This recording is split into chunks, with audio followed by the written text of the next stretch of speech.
안녕하세요. 친절한 양의사입니다. 오늘 이 시간에는 류마티스 관절염 환자분들께 근본적으로 어떻게 하면 치료할 수 있을까에 대한 설명을 드리도록 하겠습니다.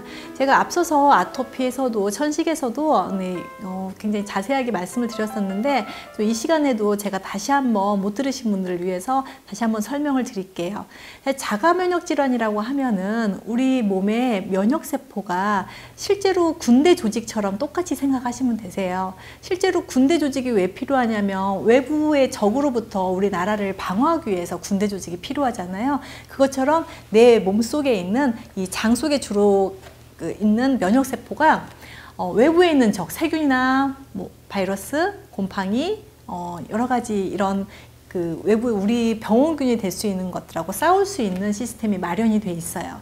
그런데 그것만 마련이 된 게 아니라 사실 우리가 예방접종을 하게 되면 미리 항체를 만들어 놓는 백신을 맞잖아요. 그런 것처럼 내가 어떤 균에 대해서 미리 노출이 되게 되면 거기 그 균을 죽일 수 있는 항체를 만들어내는 시스템도 우리 몸에 들어 있습니다. 굉장히 좋은 시스템이죠. 그래서 미리 무기를 만들어 놓으면 그 균이 들어왔을 때 바로 싸워서 이기면 되거든요.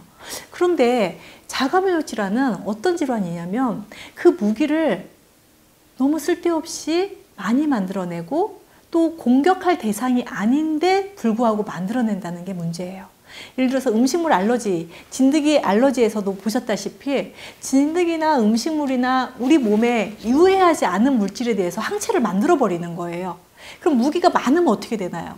굉장히 호전적으로 되겠죠. 무기를 많이 만들어내 내가 전쟁을 하고 싶다는 뜻이거든요.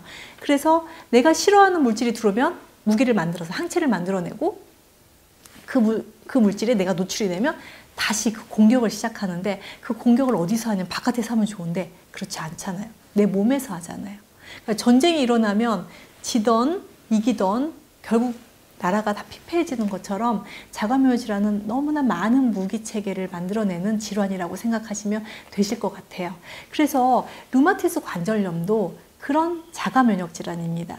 내 몸에서 내가 불필요하게 만들어낸 그 무기가 어디에서 쓰여지냐면 제가 지난 시간에 말씀드렸다시피 관절에 있는 활막을 공격하는, 그래서 관절을 공격해버리는, 그래서 내 무릎을 망가뜨리는 그런 잘못된 면역 시스템의 항체의 활동 때문에 생기는 겁니다. 그래서 관절염이 있다고 해서 염증이 억제시키기 위해서 소염 진통제를 드시고 우리가 뼈를 손상이 되니까 뼈를 보충할 수 있도록 칼슘이나 미네랄들을 드시고 또 콜라겐을 드시고 하시는 것들도 물론 중요합니다. 왜냐하면 손상된 거를 복구를 해야 되니까요. 그런데 제가 언젠가도 말씀을 드렸죠.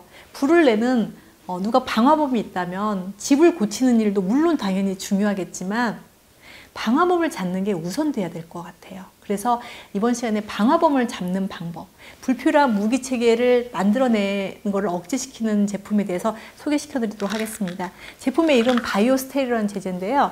이거를 아토피 환자한테도 쓰고요. 천식 환자한테 씁니다. 이게 똑같은 질환의 맥락이기 때문에 제제가 똑같다는 거예요. 그런데 환자분들께서 제가 치료해드리면서 다른 거는 다 알겠어요. 오메가3도 알겠고 유산균도 다 알겠는데 이 제제는 뭐예요? 제가 설명을 드렸지만 자꾸 반복적으로 질문이 들어오는 제제 중에 하나입니다.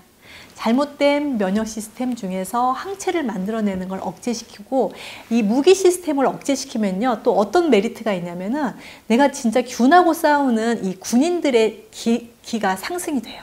네, 기세가. 그래서 이걸 균형을 맞춰주는. 그래서 우리 몸에는 무기를 만들어내는 거, 그다음에 직접 균들하고 싸우는 시스템이 두 가지가 공존을 하는데 요게 이렇게 되면 안 된다는 거예요. 항상 균형을 맞춰서 같이 가야 되는데 요 균형을 맞추다 보면 실제로 세균과 싸우는, 바이러스와 싸우는, 곰팡이와 싸우는 힘은 더 세지고 과잉 항체를 만드는 거는 조금 약해지고 해서 균형을 맞춰주는 거예요. 근데 스테로이드의 부작용이 뭔가요? 이거를 이렇게 조절하는 게 아니라 전체를 다 눌러놓기 때문에 항체를 만들어 놓는 것도 억압시키지만 실제로 균이 들어왔을 때 싸울 수 있는 힘도 억제를 시켜서 실제로 스테로이드를 오래 드시게 되면 균 노출이 많이 돼서 감기도 잘 걸리고 독감도 걸리고 방광염도 걸리고 이런 균 방어를 할 수가 없다는 거죠. 그러니까 더 좋은 시스템은 이 균형을 맞춰주는 게 필요한데 이런 바이오스테루라는 제제가 없었다면 제가 이 자가면역 치료를 할 수가 없었을 것 같아요. 그래서 제품을 하나 소개시켜드리면서 우선 첫 번째 자가 항체를 억제시켜주는 게 가장 중요하다. 1번입니다. 그래서 유산균도 좋고 다 좋은 제품들이지만 실제로 이 제제가 없으면 치료할 수 없음을 말씀을 드립니다. 오늘 이 시간은 류마티스 관절염 치료하는데 첫 번째 자가 항체를 없애는 제제에 대해서 소개를 말씀을 드렸습니다. 경청해 주셔서 감사드립니다. 고맙습니다.